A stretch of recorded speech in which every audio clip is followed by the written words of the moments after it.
The morning sun cast long shadows across the Apache encampment as 22-year-old Setlali knelt beside the cooking fire, grinding mesquite beans with practiced efficiency. Her calloused hands moved rhythmically, but her mind was elsewhere, on the conversation that had shattered her world just hours before. Chief Nalnish, the weathered leader of their small band, had delivered the ultimatum with the weight of tradition behind his words. "You will marry my son Goyathle before the next full moon, Sitlali. This alliance will strengthen our people during these difficult times." Sitlali's refusal had been swift and unwavering. "I will not marry a man who beats his horses and speaks cruelly to children. Strength comes from wisdom, not from fear." The chief's face had darkened like a storm cloud. "You forget your place, girl. Your father died protecting this camp. You owe this family your loyalty." "I owe my father's memory honor, not submission to cruelty," Sitlali had replied, her voice steady despite the trembling in her hands. Now, as the desert wind whipped through the mesquite and ocotillo, Elder Nalnish approached with measured steps.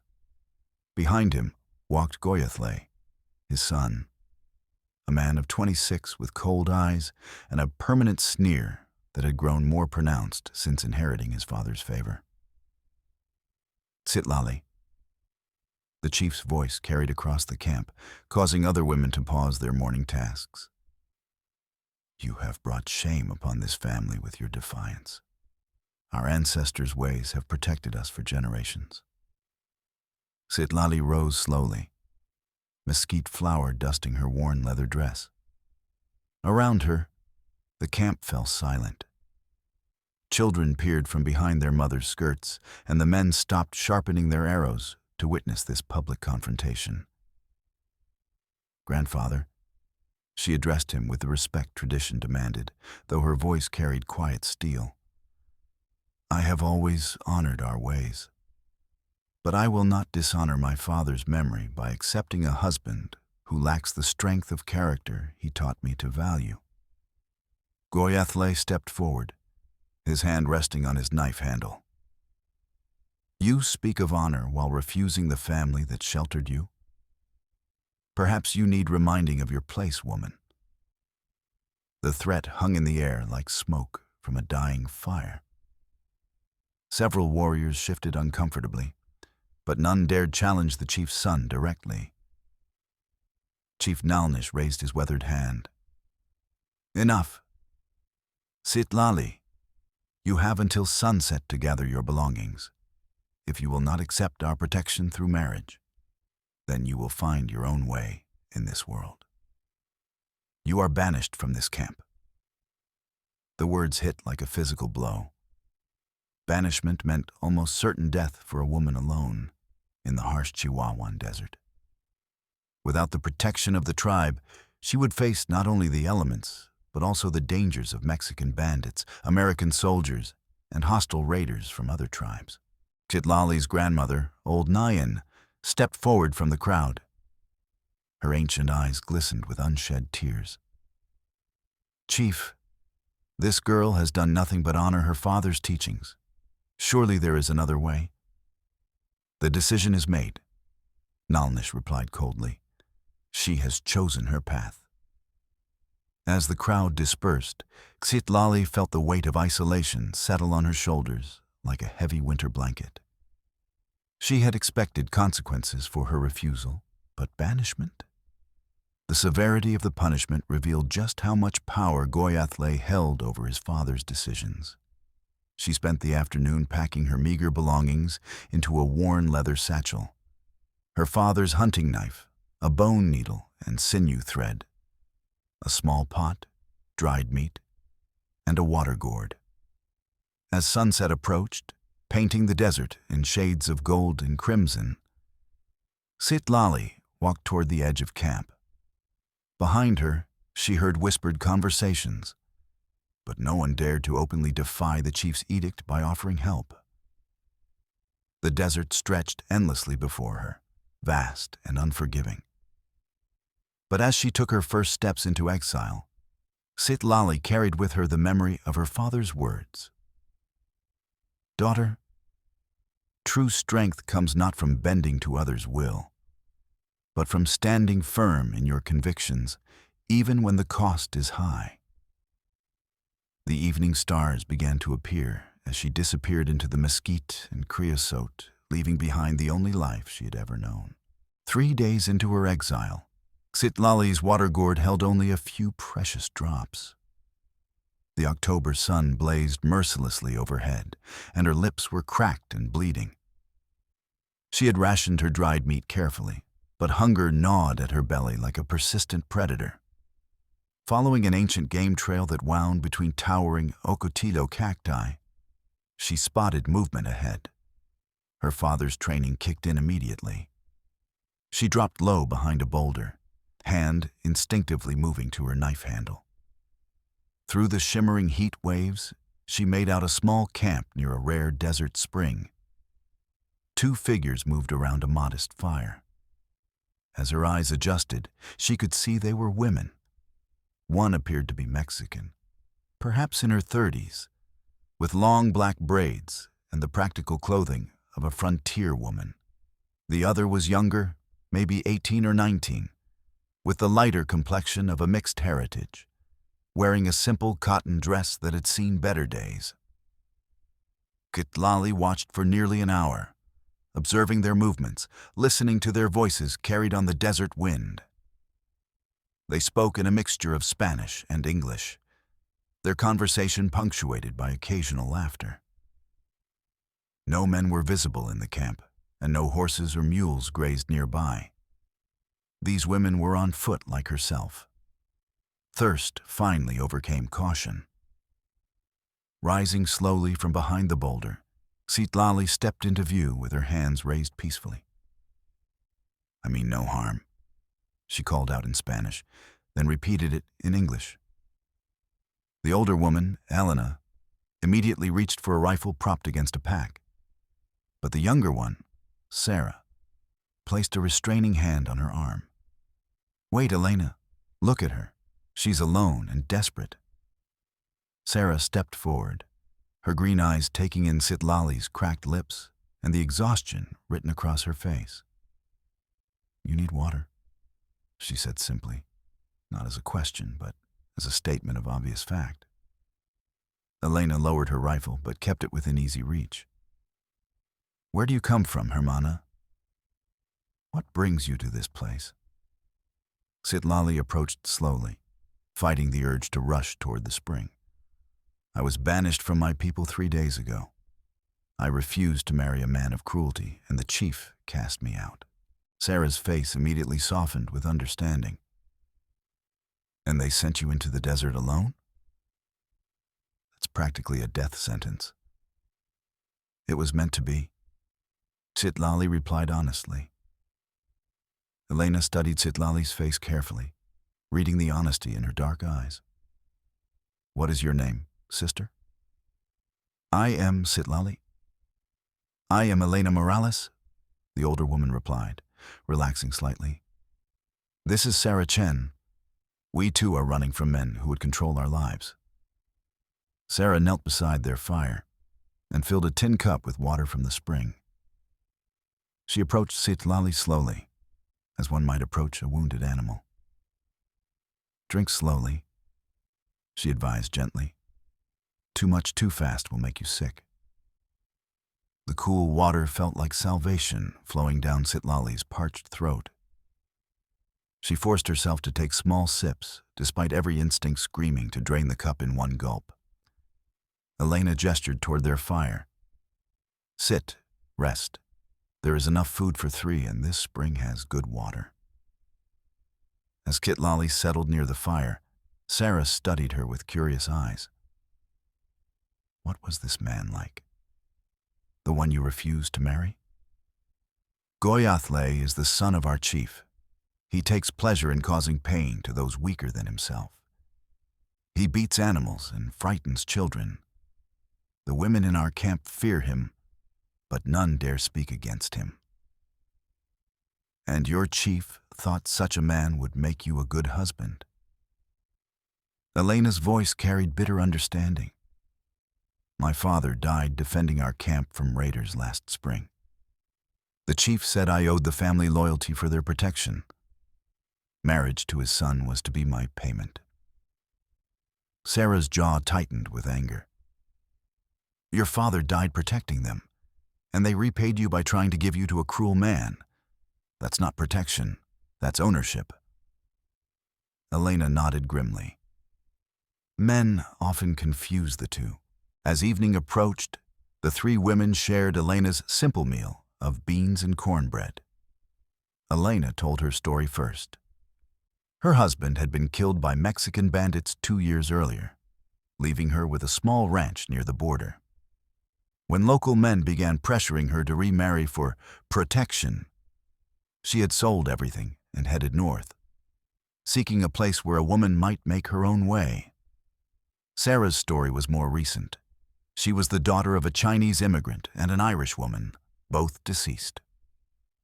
She had been working as a seamstress in El Paso when the sheriff's son had taken an unwanted interest in her.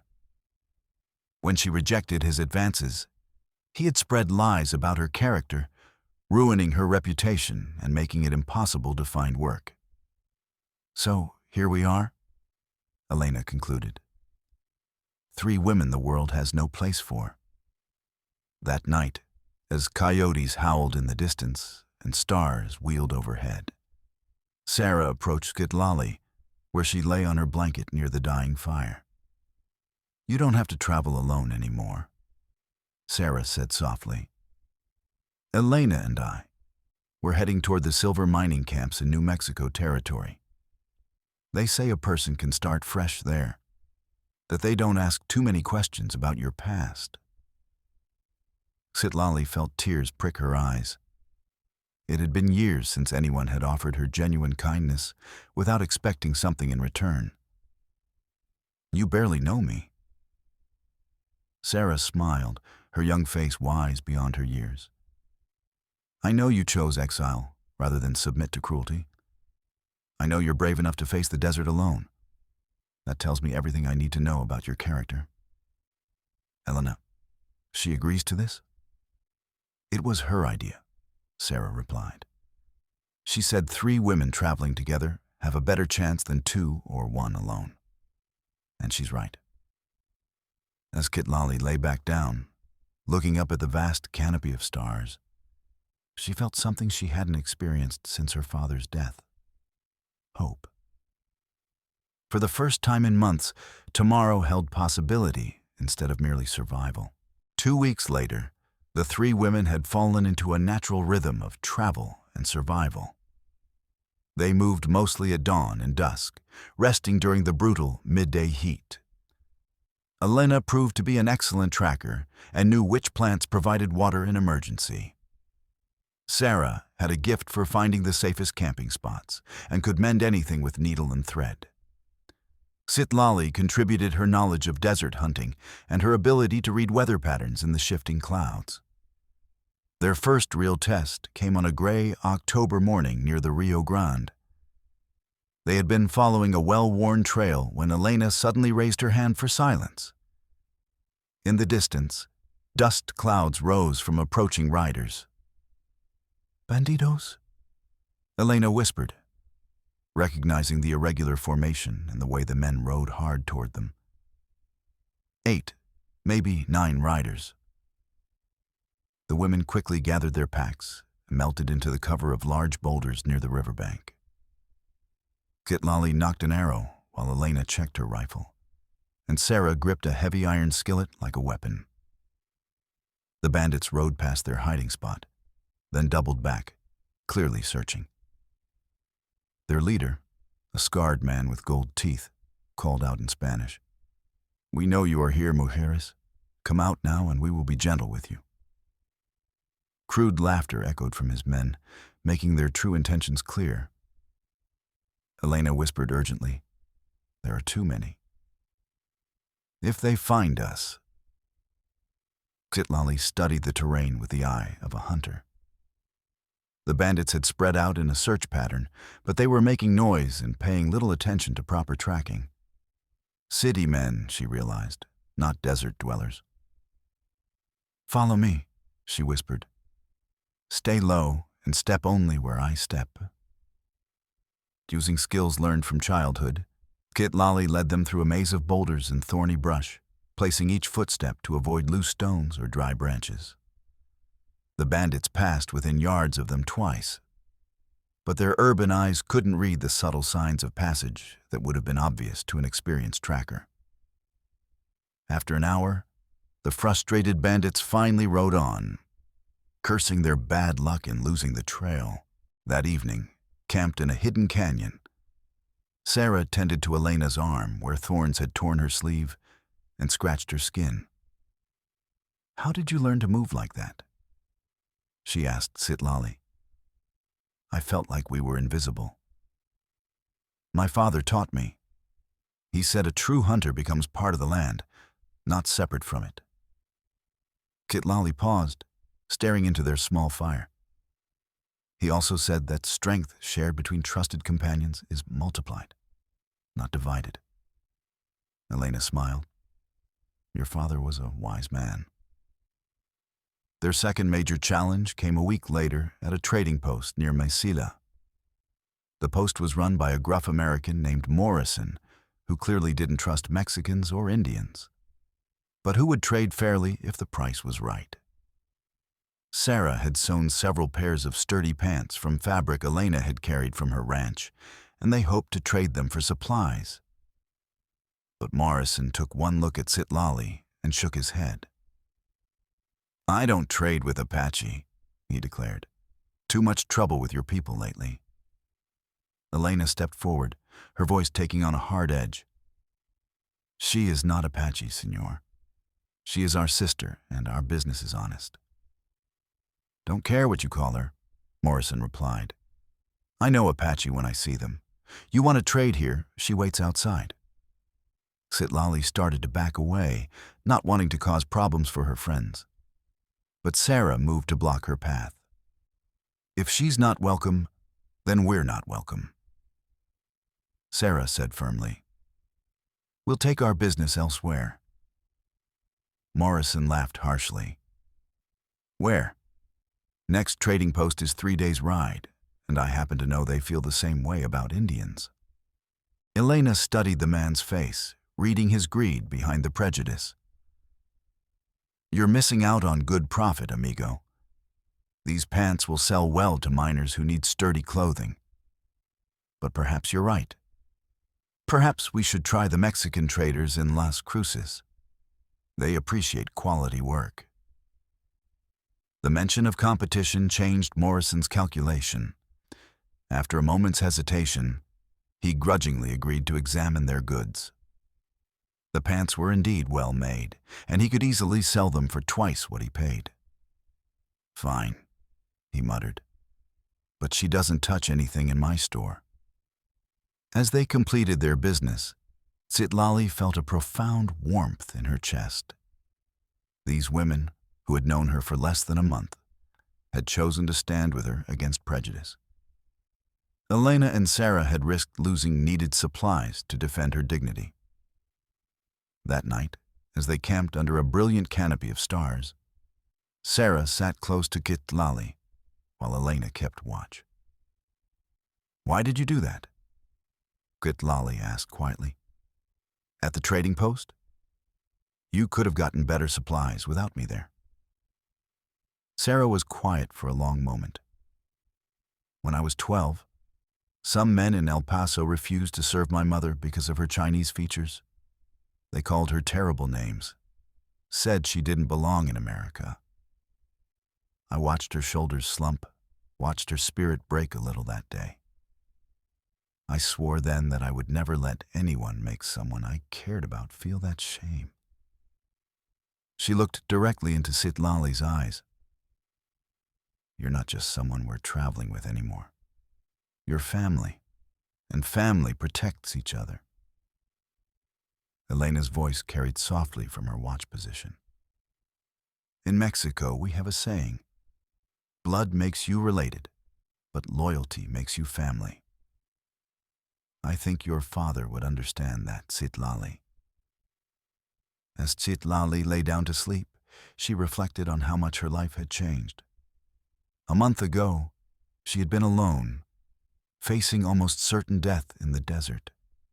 Now she had sisters who would stand with her against the world. Her father had been right about shared strength. What she had given to Elena and Sarah had been returned tenfold. The coyotes sang their evening song, but tonight it sounded less like loneliness and more like celebration. December snow dusted the mountains around Silver City, New Mexico territory. As the three women rode into town on horses they had earned through a month of hard work at a way station. Elena had cooked for travelers, Sarah had mended their clothes, and Citlali had guided hunting parties to game.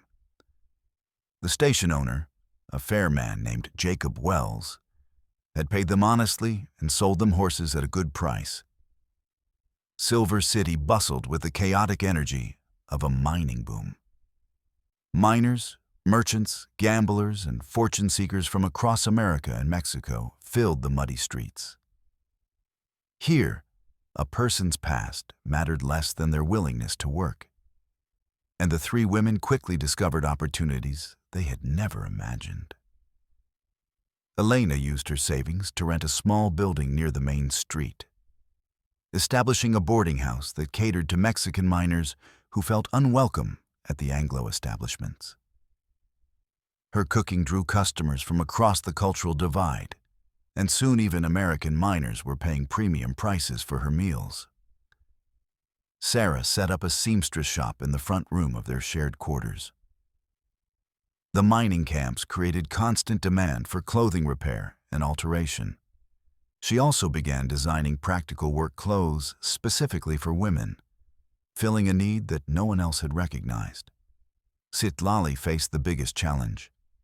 Her Apache heritage made some people suspicious, but her tracking and hunting skills proved invaluable. She began guiding supply trains through the treacherous mountain passes, using her knowledge of weather and terrain to keep precious cargo safe. Word spread that shipments guided by the Apache woman always arrived on time and intact. One evening in January, as snow fell gently outside their warm boarding house, the three women sat around Elena's kitchen table counting their earnings from the past month. They had not only survived, but begun to prosper. "I have news," Elena announced, producing a letter from her pocket. Jacob Wells wrote from the way station. He says Goyathle and 3 warriors came through last week, asking about a woman matching Citlali's description. Citlali's hand instinctively moved to her father's knife. What did Jacob tell them? He said no such woman had passed through his station. He doesn't like men who hunt women, apparently. Sarah frowned. But they're still looking. What if they track you here? Let them come, Citlali replied with quiet confidence. I am not the same woman who was banished 4 months ago. I have family now, and I have found my place in this world. Elena smiled. Besides, this is American territory. Goyathle has no authority here, and the territorial marshal takes a dim view of anyone who threatens his citizens.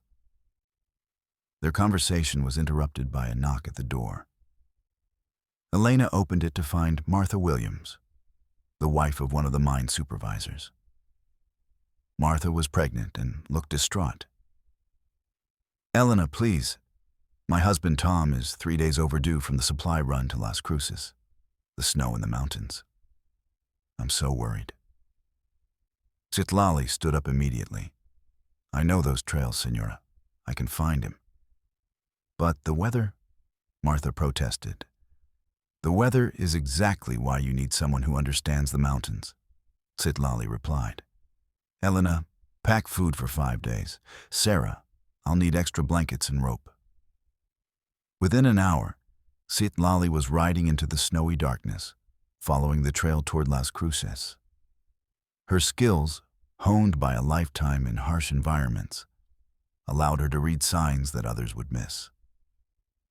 2 days later, she returned leading Tom Williams and his 2 companions, along with their recovered supply wagons. Tom had broken his leg when his horse slipped on ice, and they had been trapped in a canyon during the blizzard. Without Citlali's tracking abilities, they would likely have died. Word of the rescue spread quickly through Silver City. The woman who many had viewed with suspicion was now seen as a local hero. More importantly, the territorial marshal made it clear that anyone who threatened one of his valued citizens would face the full force of American law.